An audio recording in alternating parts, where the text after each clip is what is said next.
महिला एकता सामुदायिक संस्थाको आयोजनामा वरेक नेपाल तथा दङ्गीशरण गाउँपालिका विपद शाखाको सहकार्यमा मेरो अवस्था मेरो नेतृत्व विपदको अवस्था सम्बोधनका लागि सामान्यवय बैठक दङ्गीशरण गाउँपालिकामा सम्पन्न भएको छ। सामान्यवय बैठक महिला एकता सामुदायिक संस्थाकी अध्यक्ष विजया चौधरीको अध्यक्षतामा गाउँपालिका अध्यक्ष शम्भु गिरीको प्रमुख अतिथ्यमा तथा पालिका उपाध्यक्ष पीमा ओली खड्काको विशिष्ट अतिथ्यमा सम्पन्न भएको हो। बैठकमा बोल्दै पालिका अध्यक्ष गिरीले विपद व्यवस्थापन उद्धार र राहत प्रक्रियालाई व्यवस्थित तवरले लैजान सोही खालको संयन्त्र तयारी अवस्था राख्न विपद शाखालाई निर्देशन दिनुभएको छ। विपद कुनै जानकारी र सूचना दिँदै नआउने भएकाले विपद पछिको क्षति कम गर्न सबै खालको संयन्त्र तयारी अवस्थामा राख्नुपर्ने बताउनुभयो। बैठकको उद्देश्य तथा विषयवस्तुमाथि प्रकाशन पार्दै संस्थाकी कल्पना चौधरीले विपद व्यवस्थापन समिति र स्थानीय सरकारवालाहरूसँग समन्वय तथा सहकार्य गर्न र नीतिगत व्यवस्थापन कार्यान्वयनको अवस्थाबारे जानकारी लिन पनि विपद समन्वय बैठकको आयोजना गरिएको बताउनुभयो। बैठकमा कार्यपालिका सदस्य, वडा अध्यक्ष, विभिन्न राजनीतिक दलका प्रतिनिधि, कर्मचारी लगायतको सहभागिता रहेको थियो।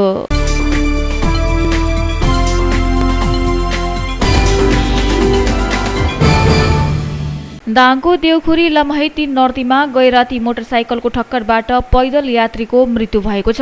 पूर्वबाट पश्चिमतर्फ गुडिरहेको राचार्प 5607 नम्बरको मोटरसाइकलले देउखुरीको नर्तीमा ठक्कर दिँदा सोही ठाउँका 40 वर्षीय सन्तु चौधरीको मृत्यु भएको हो। जिल्ला प्रहरी कार्यालय प्रहरीका प्रवक्ता राजन कुमार गौतमका अनुसार सडकमा पैदल हिँडिरहेका चौधरीलाई मोटरसाइकलले ठक्कर दिएर गम्भीर घाइते बनाएको थियो। गम्भीर घाइते उनको लमही अस्पतालमा उपचारका क्रममा मृत्यु भएको हो। ठक्कर दिने मोटरसाइकल वडा प्रहरी कार्यालय लमहीमा राखिएको छ। मोटरसाइकल चालक फरार रहेको र उनको खोजी भइरहेको प्रहरीले जनाएको छ।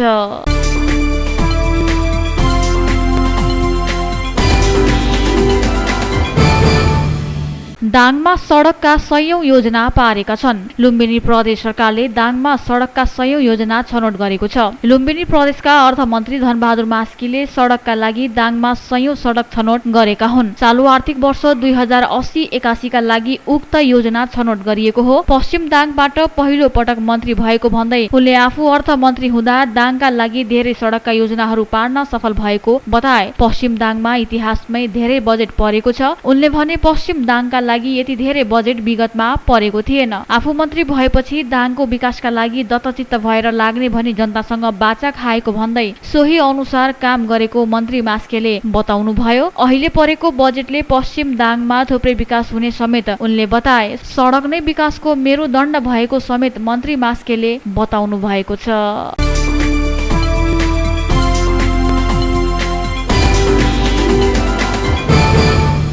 दाङको तुलसीपुरमा 14 वर्षीय बालिका बलात्कृत भएकी छिन्। मंगलबार अन्दाजी दिउँसो 2:30 बजेको समयमा तुलसीपुर उपमहानगरपालिका 11 निवासी 23 वर्षीय विनोद ओलीले घर नजिकैको मकै बारीमा बोलाई 14 वर्षीय बालिकालाई बलात्कार गरेको इलाका प्रहरी कार्यालय तुलसीपुरका प्रहरी निरीक्षक पर्वत केसीले जानकारी दिनुभएको छ। सोही ठाउँ निवासी 14 वर्षीय बालिकालाई बलात्कार गरी अचेत अवस्थामा छोडेर भागेका थिए। बालिकालाई उनकी आमाले बारीमा अचेत अवस्थामा फेला पारेकी थिइन्। छोरीलाई अचेत अवस्थामा फेला पारेपछि घरमा ल्याएर बुधबार बेलुका सोधपुछ गर्दा बालिकाले विनोद ओलीले आफूलाई बलात्कार गरेको बताएको पीडितलाई उद्धत गर्दै प्रहरीले बताएको छ। बालिकालाई बलात्कार गरेको आरोपमा प्रहरीले विनोद ओलीलाई बिहिबार पक्राउ गरेर थप अनुसन्धान गरिरहेको बताएको छ। बालिकाको अवस्था सामान्य रहेको प्रहरीको भनाइ छ।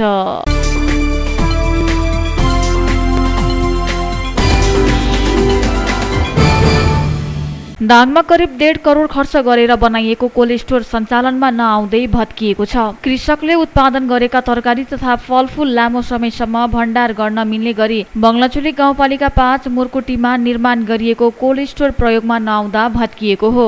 बङ्गलाचुली गाउँपालिका र साना तथा मझौला कृषक आय स्तर वृद्धि परियोजनाको अनुदानमा लोहारपानी कृषि सहकारी संस्थाले 2076 सालमा 1 करोड 27 लाख लागतमा 100 मेट्रिक टन क्षमताको कोल्ड स्टोर निर्माण निर्माण गरेको थियो। उक्त कोल्ड स्टोर 2079 साल असोजमा भत्किएको हो। त्यसको पूर्ण निर्माण अझै भएको छैन। लोहरपानी कृषि सहकारी संस्थाका कोषाध्यक्ष गोपाल ओलीले भारी वर्षाका कारण आएको पहिरोका कारण प्रयोगमा नआउँदै भत्किएको र लाखौं रकमको क्षति पुगेको बताए। मर्मतका लागि धेरै बजेट लाग्ने हुँदा गाउँपालिकासँग बजेट माग गरेको उनले सुनाए। पहिरोका कारण कोल्ड स्टोरमा ठूलो क्षति पुगेकोले सहकारी एक्लै मर्मत गर्न सक्ने अवस्था छैन उनले भने। त्यही भएर मर्मतका लागि गाउँपालिकालाई भनेका थियौं, तर गाउँपालिकाले चासो देखाएको छैन।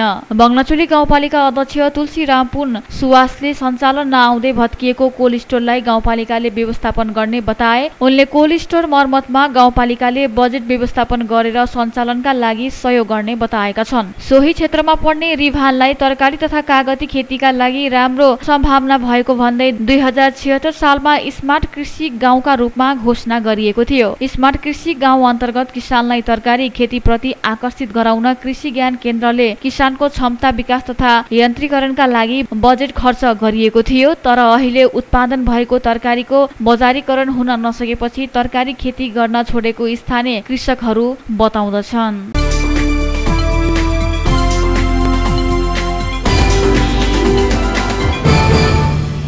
सञ्चार तथा सूचना प्राविधि मन्त्री रेखा शर्माले वर्तमान सरकार सुशासनका पक्षमा हर्षताका साथ अगाडि बढिरहेको बताएकी छिन्। सफ्टेरिका कलेजले आयोजना गरेको टेकएक्स 2023 कार्यक्रमको उद्घाटन गर्दै सरकारका प्रवक्ता समेत रहेकी मन्त्री शर्माले भ्रष्टाचार विरुद्ध सरकारले अभियान नै सञ्चालन गरेको स्पष्ट पारिन्। केही राम्रा काम गरेर आम जनतामा र युवामा सकारात्मक सन्देश लिने लक्ष्यका साथ सरकार अघि बढेको उनको भनाइ छ। वर्तमान अवस्थामा देखा परेका समस्या समाधानका साथै आगामी दिनमा उत्पन्न हुन सक्ने असहज परिस्थितिको सामना गर्नका लागि सूचना तथा प्राविधिको सही प्रयोग आवश्यक भएको उनले बताइन्। उनले भनिन्, संचार सूचना तथा प्राविधिको विकासमा अगाडि बढिरहेको छ। पछिल्लो समयमा गुणात्मक प्रगति भएको क्षेत्र यो मात्र हो। नेपालमा पनि पछिल्लो दशकमा अन्य क्षेत्रको तुलनामा सूचना तथा संचार प्राविधिमा उल्लेख्य प्रगति भएको भन्दै मन्त्री शर्माले सरकारले पनि यसको आवश्यकता महसुस गरी विभिन्न क्षेत्रमा सूचना प्राविधिको प्रयोग बढाएको उल्लेख गरिन्। उनले मानवीय जीवनको बहुआयामिक पक्षमा सूचना प्राविधिले महत्वपूर्ण प्रभाव पारेको बताइन्। सरकारले ल्याएको चालु आर्थिक वर्षको बजेट कार्यान्वयनमा गराइसकेको बताउँदै उनले कुल पुँजीगत खर्चको 1% बजेट अनुसन्धानमा खर्च गर्ने बताइन्। विक्रम सम्वत 2076 देखि अगाडि बढाइएको डिजिटल नेपाल फ्रेमवर्क कार्यक्रम मार्फत कृषि, पर्यटन, स्वास्थ्य, शिक्षा र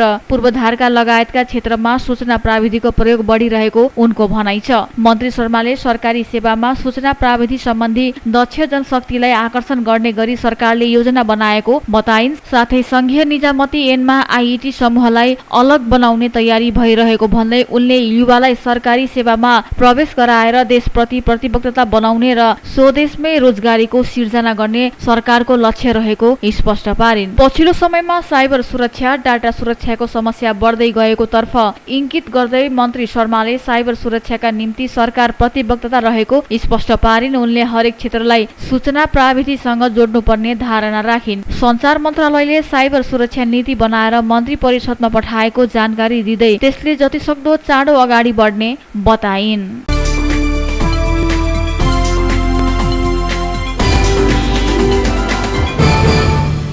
दाङको दङ्गीशरण गाउँपालिका 6 मा गत आर्थिक वर्ष 2079-80मा विनियोजन भएको जम्मा बजेटको 96% काम सम्पन्न भएको पाइएको छ। वडा कार्यालयबाट 29 वटा शीर्षकमा 65 लाख बजेट विनियोजन भएकोमा 62,50,000 अर्थात् 96.15% बजेट खर्च भएको दङ्गीशरण 6 की वडा सचिव कुमारी खड्का भण्डारीले जानकारी दिनुभएको छ। जस अन्तर्गत 13 वटा सडक मर्मत तथा ग्राभेल भएको छ भने 18 वटा हेमपाइप विस्तार गरिएको छ। यस्तै बाढ, पर्खाल, कुलो र चौपारी 1-1 वटा निर्माण गरिएको छ। त्यसैगरी 50% अनुदानमा थोपा सिँचाइ र मल्चिङ प्राविधि हस्तान्तरण सहित अभिमुखीकरण तालिम बराबर 1,50,000 र खडगपुर कुलो निर्माण योजनाको 1 लाख गरी जम्मा 2,50,000 बजेट फ्रिज गरेको छ।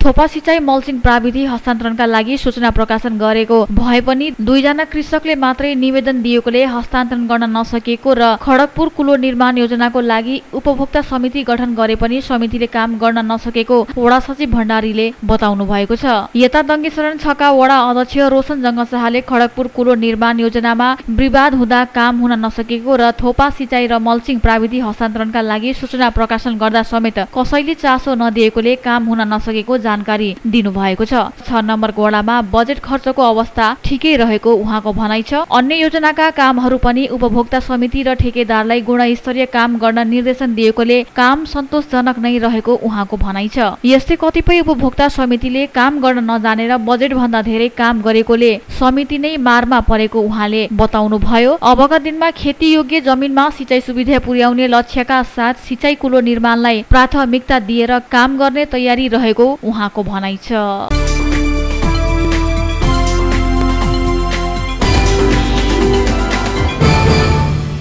दाङ तुलसीपुरको माध्यमिक विद्यालय तुलसीपुर सेन्टर सूचना प्राविधिक इन्जिनियर आइइटी तर्फ देशकै उत्कृष्ट भएको छ। प्राविधिक शिक्षा तथा व्यवसाय तालिम परिषदले 2080 साउन 10 गते प्रकाशन गरेको सूचना प्राविधिक इन्जिनियर 3 वर्षे डिप्लोमा तहको नतिजा अनुसार मावि सेन्टरले 100% विद्यार्थी उत्तीर्ण गराउँदै प्रथम स्थान हासिल गरेको विद्यालयका प्रधानाध्यापक भागवत पौडेलले जानकारी दिनुभएको छ। प्रधानाध्यापक पौडेलका अनुसार नेपालका 11 वटा कलेजलाई पछि पार्दै शिक्षकहरूको मेहनत र विद्यार्थीको पढाइ प्रतिको लगनशीलताका कारण विद्यालयले 100% नतिजा ल्याउन सफल भएको छ। आइइटीमा अध्ययनरत 26 जना विद्यार्थी मध्ये 26 जना विद्यार्थी नै उत्तीर्ण भएका छन्। देशभर आइइटी विषय पढाउने विद्यालयहरू 11 वटा मात्रै छन्। दाङको सन्दर्भमा दाङको राप्ती गाउँपालिकामा रहेको आदर्श मेडिकल सेकेन्डरी स्कुलमा अध्ययनरत 11 जना विद्यार्थी मध्ये 7 जना उत्तीर्ण भएका छन् भने घोराहीको सरस्वती सेकेन्डरी स्कुल भरतपुरमा अध्ययनरत 15 जना विद्यार्थी मध्ये 9 जना उत्तीर्ण भएका छन्।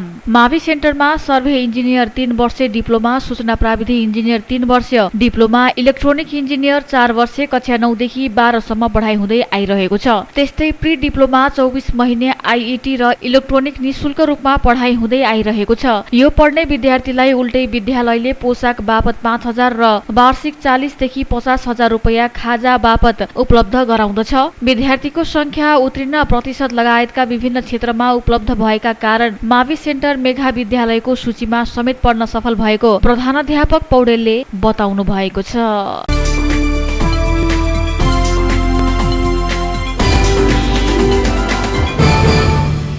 मिटर ब्याज सम्बन्धी विधेयक राष्ट्रिय सभा पारित भएको छ। आज बिहिबार बसेको राष्ट्रिय सभाको बैठकले मुलुकी संहिता सम्बन्धी केही नेपाल ऐनलाई संशोधन गर्ने विधेयक 2080 सर्वसम्मत रूपमा पारित गरेको हो। अब यो विधेयक प्रमाणीकरणका लागि राष्ट्रपति कहाँ पठाउने बाटो खुलेको छ। राष्ट्रपतिले विधेयक प्रमाणीकरण गरेपछि कानूनका रूपमा कार्यान्वयनमा आउनेछ। यसअघि सरकारले मिटर ब्याज सम्बन्धी समस्या समाधानका लागि आयोग गठन गरे पनि कानून नबन्दा आयोगलाई काम गर्न समस्या भएको थियो। राष्ट्रिय सभाका अघिल्ला बैठकमा नै यो विधेयक पारित हुनुपर्ने भए पनि अध्यक्ष गणेश प्रसाद तिमल सिन्हाले केही कानून विषयको अध्ययन गर्ने भन्दै निर्णय पेश गर्नु भएको थिएन। मिटर ब्याज पीडितको माग सम्बोधन गर्ने गरी सरकारले गएको वैशाख 20 गते अध्यादेश ल्याएको थियो। प्रतिनिधि सभामा निर्णय पेश हुने दिन नै नेकपा एमाले सांसदले बैठकमा अवरोध गरेपछि फेरि नयाँ प्रक्रियाबाट विधेयक पेश हुँदै पारित भएको हो।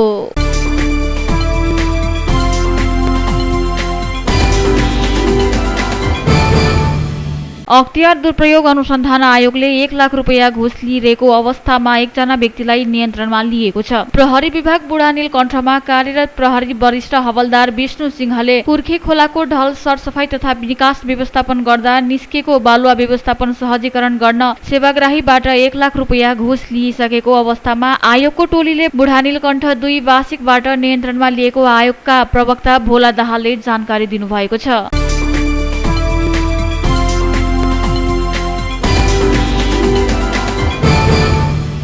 नयाँ आर्थिक वर्ष अब 2080-81 को पहिलो 10 दिनमा सरकारको खर्च भन्दा आमदानी केही बढी देखिएको छ। 10 साउनसम्म सरकारले राजस्व र अन्य आमदानीबाट 14 अर्ब 55 करोड 23 लाख रुपैयाँ आमदानी गरेको छ। यो अवधिमा खर्च भने 12 अर्ब 64 करोड 64 लाख रुपैयाँ भइसकेको छ। यो अवधिमा राजस्वबाट सरकारले 10 अर्ब 96 करोड रुपैयाँ आमदानी गरेको महालेखा नियन्त्रण कार्यालयले जनाएको छ। अन्य आमदानी 3 अर्ब 57 53 करोड रुपैयाँ भएको देखिन्छ। खर्चतर्फ 10 दिनमा चालु प्रकृतिको खर्च 53 करोड 64 लाख रुपैयाँ भएको छ। पुँजीगत खर्च अझै सुरु भइसकेको छैन। वित्तीय व्यवस्थापनमा भने सुरुवातमै 12 अर्ब 11 करोड रुपैयाँ खर्च भइसकेको छ। यो कुल लक्ष्यको 3.66% खर्च हो। चालु आवमा सरकारले 17 खर्ब 51 अर्ब 61 करोड रुपैयाँ बजेट कार्यान्वयनमा गरिरहेको छ। अर्थ मन्त्रालयले यस वर्ष बजेट कार्यान्वयन बनाउन भन्दै मन्त्रालयहरूलाई तोकिएको समय सीमाभित्र बजेट खर्च गर्न निर्देशन दिइसकेको छ। अर्थले कार्तिक मसान्तभित्र ठेक्का प्रक्रिया सम्पन्न गरी त्यसको 15 दिनभित्र काम सुरु गर्न भनेको छ। अर्थमन्त्री डाक्टर प्रकाश शरण महतले काम सम्पन्न भएर भुक्तानीका लागि आएका बिल अर्थबाट बढीमा 15 दिनभित्र पास गरी पठाइने प्रतिबद्धता व्यक्त गरेका छन्। यसपटक असारे खर्च हुन नदिने उनको प्रतिबद्धता छ।